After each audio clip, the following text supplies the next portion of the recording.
Hi everyone, my name is Ernest and I'm going to give you an in-depth look at a new shoe from Nike Running called the Nike Lab Veil. Before diving in, I have to be fully transparent and acknowledge that I was part of the team that brought the Nike Lab Veil to market. Given that this isn't going to be an objective review, if it were up to me, everyone and their sister would buy two pairs.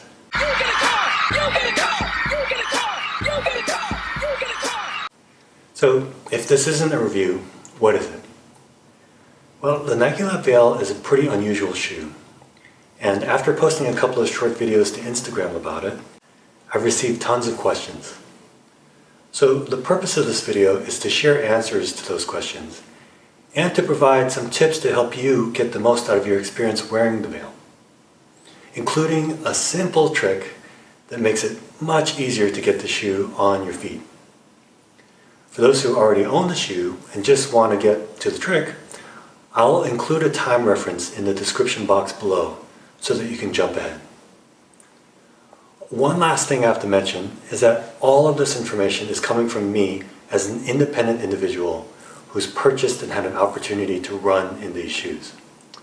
Yes, I was part of the team that worked on the Veil, but this is not a sponsored video and the views expressed here are mine and mine alone. Alright, so with that out of the way, let's get started. First, what is the Nike Lab Veil? In short, it's a new shoe from Nike Running that delivers breakthroughs in fit and versatility. And it offers those benefits in a package that's so light and flexible, you'll almost forget you have anything on at all. I've got a foot form in here so that you can get a better sense of what the shoe is going to look like on your foot. Here's a version without the foot form. Now, to highlight this, you just saw the remarkable level of water resistance offered by the Nike Lab Veil. So let's compare the Veil to what you'd get from a waterproof boot. Here's the waterproof boot that I've been wearing for the past couple of winters. And I actually quite like it because it's lighter and more compliant against the foot than most waterproof boots. But it still tips the scales at 19.2 ounces per shoe in US men's 11, which is my size. Contrast this to the Nike Lab Veil, which tips the scales at a feathery 8.4 ounces per shoe in the same size 11, meaning that it's over 56% lighter than my relatively lightweight waterproof boot. And not only is it light, the Veil fits and feels like a second skin against and under your foot, making it a great choice not only for winter running, but also just everyday wear. When faced with the choice of this or this, knowing that both are going to keep your feet dry, the choice for me is easy. And there really is no choice if what you want is one shoe that you can wear to work and your workouts during the crappy winter months. Okay, so the Nike Lab Veil is pretty unique, particularly when it comes to fit and versatility. The rest of this video is for those of you who want to know how the Veil manages these feats and why no one else has offered a shoe like the Veil before now. I'll start with fit, and the key thing to highlight here is that the Veil is Nike's first running shoe to feature true sock construction. The shoe geeks in the house will know that Nike has offered several shoes over the decades that included sock in their names, such as the original Sock Racer, the Sock Dart, and the recent Sock Racer Ultra Flyknit. But those shoes were all inspired by socks and not actually made using sock manufacturing processes. Why does this matter? To explain, I'll have to get into some nitty-gritty on shoemaking, so I hope you'll bear with me. But I do have some components on hand that I think will help to illuminate the technical jargon to come. So to start with, every footwear designer I've worked with has started their designs with sketches that show what they want their shoe to look like when it's on a foot. In other words, as a three-dimensional rendering. But once that design has been finalized, it has to be converted from that 3D rendering and into a flat, two-dimensional pattern that can be used to actually make a real-world shoe. I have some examples of pattern pieces here that come from a really cool do-it-yourself sneaker kit from a site called onedayshoe.com. If you were doing this by hand, you'd use these templates to cut out pattern pieces out of a sheet of material, like a sheet of leather. If you were doing this at an industrial scale, these templates would be made into steel dies, much like cookie cutters. And those dies would be used to cut the necessary pattern pieces out of textiles that come off of huge rolls. But either way, what you end up with are lots of flat parts that need to be stitched or otherwise bonded together in a flat state. Now, here's an example of an upper that's been assembled in the flat. A big part of the reason that assembly is still done in a flat state is simply because it's exceedingly difficult to assemble soft goods in 3D. Whether you're using sewing machines or flat presses, it's pretty intuitive to see how you'd put something like this together in a flat state. The trick is, how do you take something that's 2D and turn it into a 3D object that you can actually put your foot into? That's the art of pattern making, and it is very much a blend of art and science. In this case, the upper has a seam along the medial rear foot that's used to close the pattern. In effect, it's like taking a flat piece of paper and turning it into a cylinder. But the shape of your foot is much more complex than a cylinder, so the pattern often also includes small, arrowhead-shaped cutouts along its perimeter called darts. These darts are incorporated in areas where the upper needs to curve under the foot, such as the heel here. Now you can see how these darts help the 2D upper take on a 3D curve. Here at the tip, you can see a dart that's already been stitched closed to give the toe box a nice three-dimensional shape. So now you have an upper that's been closed around its perimeter, but there's still an important side of the shoe that's been left open, and that's the bottom. To close that, we use a separate piece of material called a strobel. Now, there are some types of shoes that don't use a strobel, but the overwhelming majority of athletic shoes today do. And I'll explain why in just a minute. Here's an upper with a strobel attached. Strobel stitching remains one of the most difficult steps in the shoe assembly process, in large part because it's done with the shoe already in a 3D state. I'll include a video here illustrating the strobel stitching process so that you can get a sense for how challenging it is. As you can see in the video, there are machines designed specifically for strobel stitching. But even with these specialized machines, it still requires a lot of skill, and even for an experienced operator, it's a time-consuming process. But once that's done, you finally have a fully assembled upper like this one here. This upper is then put on a foot form, or last, which gives the upper its ultimate shape. Here's an example of an old school last from the early 1900s, but modern lasts aren't all that different. They're shaped roughly like a foot and feature a reinforced hole like this, so that the last can be slid upside down onto a post. The strobeled upper is then pulled onto the last and laced tightly. And then an operator checks registration points on the shoe against registration points on the last to ensure that the upper will fit correctly. If everything checks out, the bottom of the upper is primed and coated with a layer of cement so that it can be attached to a midsole. If all that sounds complicated, that's because it is. It's really kind of amazing that the left and right shoe in one pair can be made to look and feel consistent, let alone the millions of pairs manufactured by a company like Nike. But this is a process that's evolved and been refined over hundreds of years. And yet, there is still something lost in the translation from a 3D design to a 2D pattern and back into a 3D product. And when you introduce stiff components like the strobel that are necessary to ensure consistency from shoe to shoe, you're forced to compromise some degree of comfort or fit or both, as those stiff materials invariably result in gaps between the foot and the inner of the shoe. And therein lies the beauty of a sock. It's not just a coincidence that many people say things like, it feels like a sock or it fits like a sock to describe shoes that fit unusually well.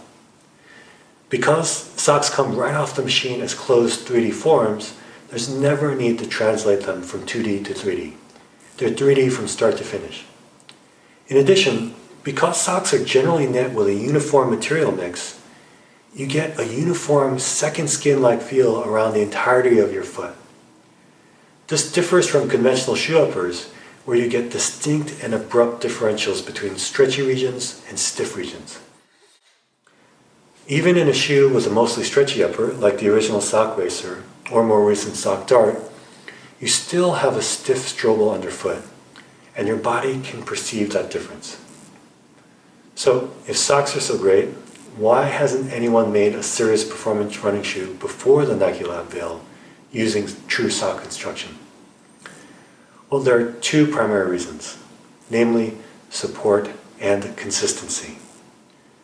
Starting with support, if you were to simply cement a sock onto a midsole, you'd get a very comfortable shoe, but try to do anything athletic in it, and you'd find your foot sliding all over the footbed, side to side and front to back. That's because, as I just mentioned, socks are generally knit with a uniform and uniformly stretchy material mix. This makes them very comfortable, but also means that they lack the robustness necessary to keep a foot supported atop a footbed for anything more intense than a leisurely walk. The team behind the Nike Lab Veil solved this problem with some simple additions. First are these overlays at the critical support points of the heel and toe box. Here at the heel, you have a thin but robust injection molded heel counter that keeps the rear foot firmly planted on the footbed. And at the tip, you have this thin but strong synthetic overlay that serves the same purpose at the front of the shoe. These components help to stabilize the heel at impact, while also preventing the front to back movement of the foot on the footbed that a simple sock would allow. The elements that address side-to-side support are a little harder to see because they're incorporated within the Veil's two-layer sock upper. But if you look closely along the lateral and medial sides of the upper, you'll notice a diamond-shaped mesh geometry X-raying through the Veil's outer sock. What you're seeing there is a thin synthetic material that's sandwiched between the Veil's outer and inner socks. That synthetic material reinforces the socks, and the combined package delivers the level of support along the sides of the foot that's necessary for running. The clever bit is that because the synthetic is cut in this diamond-shaped pattern, it still has some give to it, preventing that abrupt, stretchy, stiff differential that can lead to gaps and discomfort in conventional uppers. So that's how the team behind the Veil solved the problem of keeping the foot supported on the footbed without compromising the comfort of a sock. The other big challenge they faced was consistency, and specifically consistency of fit. As I mentioned a minute ago, part of the reason conventional shoe uppers incorporate stiff materials, like this non-stretch strobel, is to help ensure consistency. If you look closely at this strobel, you'll notice that it has two holes punched through it. These holes are positioned to register precisely with markings printed on the bottom of the last. If the holes and markings don't line up, a shoemaker will adjust the upper as necessary, or in extreme cases, send the upper back up the line to be re-strobeled, or even remade. The key here is that for the strobel to be effective as a registration device, like a ruler, it has to be static. That's because if the strobel itself were to stretch, you could easily get it to line up properly with the last, while leaving the upper itself out of kilter. With a static, non-stretched strobel, you can be certain that when the key points on the strobel and upper line up with the last, fit will truly be consistent from one shoe to the next. But if you take the sock liner out of the Nike Lab Veil and look inside, hopefully there's enough light for you to see, you'll notice that there is no strobel. It's just socks all the way down. So how did the team behind the Nike Lab Veil ensure a consistent fit without using a stiff strobel? Well, unfortunately, that's part of the secret sauce behind the shoe that I can't disclose. But I can say that it was one of the biggest challenges the team confronted over the course of the Veil's development. And solving it was key to making a truly sock-based shoe like the Veil possible. So all of that was to explain how it is that the Nike Lab Veil is able to provide such a uniquely sock-like level of comfort while still providing the support and fit you need from a running shoe. As I mentioned up front, the other thing that makes the Veil so unique is its versatility. Specifically, the fact that it offers a very high level of water resistance without the typical compromises in weight or stiffness that comes with a waterproof shoe. And as you can see, it's also far more flexible and compliant than any typical boot, making it a great choice not only as a winter running shoe, but also as an alternative to a clunky winter boot for all-day wear. Now on this topic, I already showed the video of me pouring water on the Veil that I shared on Instagram. Here's another video I shared of me actually dunking the shoe into a basin of water. There are two key enablers to the Veil's remarkable water resistance. First is a durable water repellent treatment, or DWR for short, that coats the entirety of the upper. This is what causes moisture to bead off the Veil like water off a duck's back. But the team didn't stop there. Incorporated between the Veil's inner and outer socks is a microscopically thin membrane that acts as a physical barrier to moisture entry. That's what enabled me to dunk the shoe in water without any worry. It's important to note though that this membrane only extends around the base of the shoe, basically up to where you see that subtle diamond-like pattern. And this was a purposeful decision. Keeping the membrane out of the collar and vamp maximizes the stretchiness of those zones, which enabled the team to strike the optimal balance between water resistance and comfort. So a physical barrier to moisture entry all around the base of the upper, combined with a surface DWR treatment around the entirety of the upper, including the collar and vamp. Now, I mentioned that keeping the water blocking membrane out of the collar and vamp maximizes the stretchiness of those zones, thereby enhancing comfort. That stretchiness also helps to ease entry, which brings me to the trick I promised to show you. The Veil's high-cut ankle collar was designed as it is to help keep moisture from getting into the shoe. But it can make getting the shoe on a bit of a challenge. The trick is, instead of putting your foot straight in, as you would with a shoe that has a conventional tongue, grab hold of the two nylon webbing loops at the front and back of the collar and rotate the shoe 90 degrees. This will enable you to maximize the collar opening. Then, once the front of your foot is in the shoe, pull from the heel to rotate the shoe and slide in your heel at the same time. It might sound complicated, but it'll feel natural after you've done it once or twice. Here's how it looks. As you can see, I've got the shoe turned 90 degrees and I'm pulling on the webbing loops to open up the collar. Now I slide my foot in about halfway and then I pull from the heel to rotate the shoe and pull it over my heel. Now I'll do my other foot. Again, notice that I've got the shoe turned 90 degrees and I'm pulling the two webbing loops apart. I slide in my foot and when it's halfway there, I turn and pull from the heel to get my entire foot in. It's worth noting that after you've done this a few times, the collar will stretch out a bit, making it even easier to get the shoe on. In terms of getting the Veil off, I'm actually able to take it off by just stepping on the heel and pulling my foot out. No hands necessary. On the topic of wearing the Veil, one question I've received is whether you should wear the Nike Lab Veil with or without socks. The answer is, it's up to you. If you feel comfortable wearing running shoes without socks, I think you'll love the fully seamless inner of the Veil. Personally, my feet always start to feel clammy if I go barefoot in shoes, so I prefer to wear the Veil with socks. But it's really just a matter of your personal preference. I've also received some questions about the midsole of the Nike Lab Veil.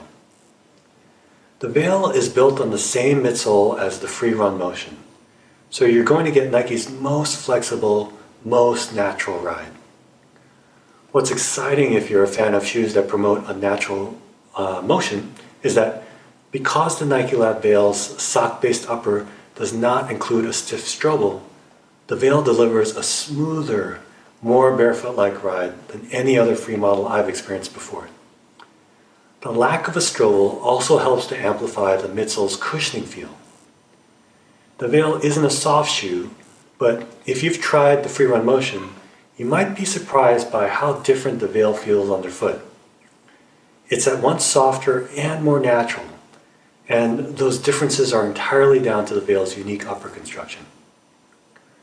One final point related to the Veil's midsole. Some people have asked about its heel drop, or the difference between the thickness of the midsole at the heel and the forefoot. Within the footwear world, this is referred to as the heel ball offset. And the Veil features the same 4mm heel ball offset as the Free Run Motion. Now this is quite minimal. For context, most conventional running shoes feature an offset of about 10 to 12 millimeters. And this lower offset will naturally promote more of a mid to forefoot striking gait.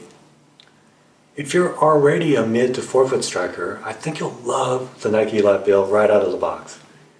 But if you're more of a heel striker, and contrary to some of the myths out there, there's nothing inherently wrong with heel striking, you should ease your way into running in the Veil. And that goes for any shoe with a significantly lower offset than you're accustomed to. Start with wearing it around for daily wear, then perhaps one short run per week, and so on, to give your body an opportunity to gradually adapt to the change. Alternatively, what some elite runners do is to use Free for their gym workouts, which makes a lot of sense given that a goal of those workouts is to build strength through a full range of motion. Okay, so 2 last questions. First, and this may sound silly to any hardcore runners watching this, but many have asked, does the Nike Lab Veil look good with jeans? Well, here are some photos so that you can judge for yourself. Personally, I think it looks great with jeans, or running tights, or running shorts. But as I said at the top, I'm not an objective source on this. So I'll leave it to you to decide. One thing to note in this final photo that was taken with a flash is that all colorways of the Veil feature reflectivity in the lateral swoosh, as well as in these pills along the heel webbing. So no worries about running in low light conditions. Final question, and I've gotten this a lot. Where can I buy the Nike Lab Veil? Well, it's often the case that when a product makes a clean break with the status quo, it's very difficult to produce at scale because the existing methods of manufacture are all optimized around the old ways of doing things. This is the case with the Nike Lab Veil, which explains why it's only available in very limited quantities from a handful of retailers around the world. I'll include links to some of those retailers in the description box below. And we'll note that if you're interested in the Veil, you do need to act fast because supplies are already running low.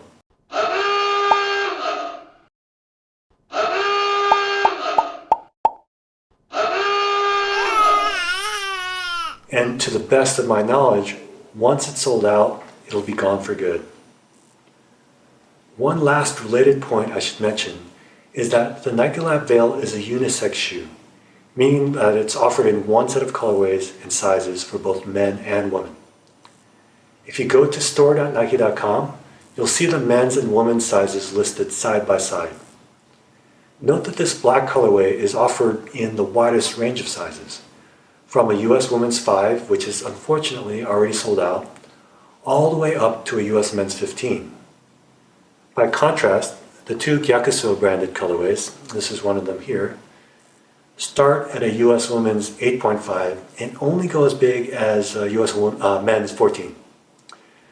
Okay, so I know that was a bit of a brain dump, but hopefully this helps any of you out there who need a shoe that can keep the elements at bay over these crappy winter months, but don't want to compromise the comfort, fit, lightweight, or ride of a true performance running shoe.